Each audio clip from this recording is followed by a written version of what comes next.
How to see locked WhatsApp chats. Hi everyone, I'm here to assist you today. Without any delay, let's jump right in. First, open WhatsApp.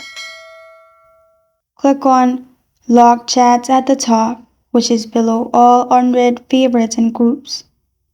After you click on Locked Chats, you will need to verify with the password of your phone or the Locked Chats password.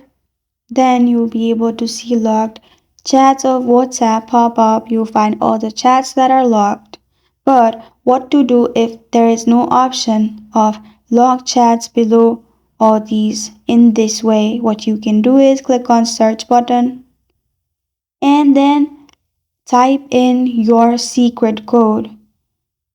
After you type in your secret code, you will find locked chats. Click on it and you'll be able to see your locked chats. And this is how to see locked WhatsApp chats.